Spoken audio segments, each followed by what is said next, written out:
Assalamualaikum warahmatullahi wabarakatuh. Perkenalkan, nama saya Bunga Ini Andriati dengan NIM 22040202155.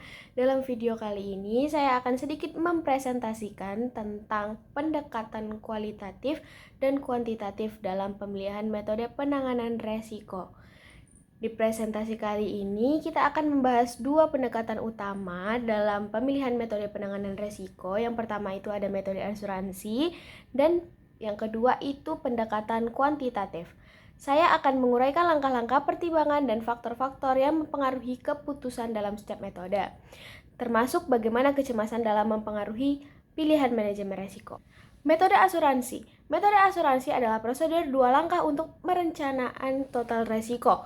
Setelah mengidentifikasi dan mengatur kerugian potensial, manajemen resiko menyiapkan daftar perlindungan asuransi yang sesuai.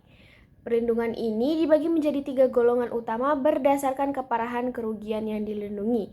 Manajer resiko kemudian meninjau kembali kontrak asuransi dalam setiap golongan untuk menentukan kerugian mana yang lebih baik ditangani dengan cara lain selain asuransi. Selanjutnya ada pendaftaran sementara. Yang pertama itu kombinasi perlindungan terbaik.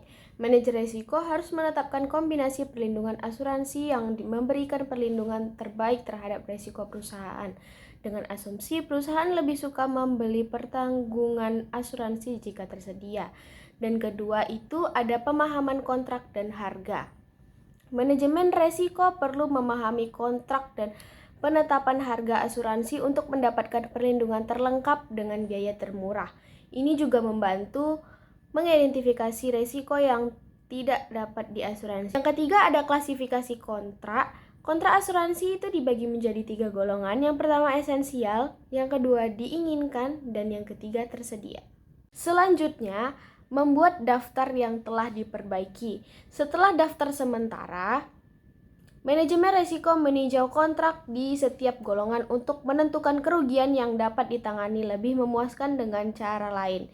Ini termasuk kerugian yang dapat dipindahkan ke pihak lain dengan biaya lebih murah, kerugian yang dapat dicegah atau dikurangi, atau kerugian yang sering terjadi dan dapat diperkirakan.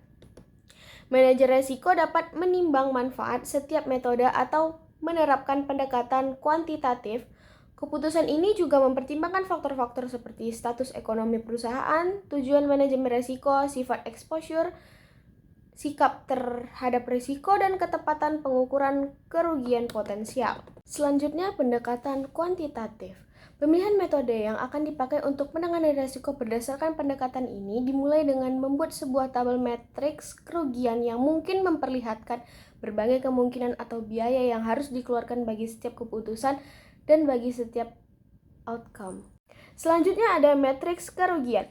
Matriks ini memperhitungkan kerugian kebetulan atau yang terjadi hanya jika ada kebakaran seperti biaya penggantian bangunan dan biaya yang timbul terlepas dari kebakaran seperti biaya pengamanan. Kerugian kebetulan dapat diasuransikan atau tidak dapat diasuransikan. Selanjutnya itu pengaruh pajak dan kecemasan dalam menetapkan keputusan. Pajak pendapatan mempengaruhi perhitungan kerugian, misalnya kerugian 200 juta setelah pajak 50% menjadi 100 juta. Biaya kredit juga berkurang setelah pajak. Kecemasan tentang kemungkinan kerugian adalah faktor subjektif yang sulit diukur, tetapi penting. Nilai kecemasan bergantung pada ketidakpastian pribadi manajer risiko, risiko lain yang dihadapi perusahaan, dan tujuan manajemen risiko. Mengabaikan biaya ini dapat menyebabkan keputusan yang kurang tepat. Selanjutnya ada objektif dan aturan pengambilan keputusan. Manajer risiko dapat memiliki objektif yang berbeda, baik probabilitas kerugian dapat diperkirakan maupun tidak. Jika probabilitas tidak dapat diperkirakan, objektif bisa meminimalkan kerugian potensial maksimum atau meminimalkan kerugian potensial minimum. Jika probabilitas dapat diperkirakan, objektif yang lebih rasional adalah meminimalkan kerugian harapan selama periode kebijakan. Ini melibatkan perhitungan kerugian harapan untuk setiap keputusan dan memilih yang paling minimum. Selanjutnya ada metode kecemasan dan pembelian asuransi. Yang pertama, menghilangkan kecemasan. Orang membeli asuransi untuk menghilangkan kecemasan akibat fluktuasi kerugian kebetulan, meskipun premi lebih besar dari kerugian potensial.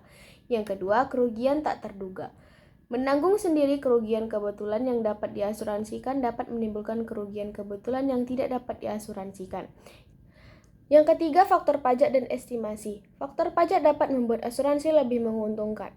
Estimasi kerugian yang dihitung sendiri mungkin lebih besar dari perkiraan pihak asuransi.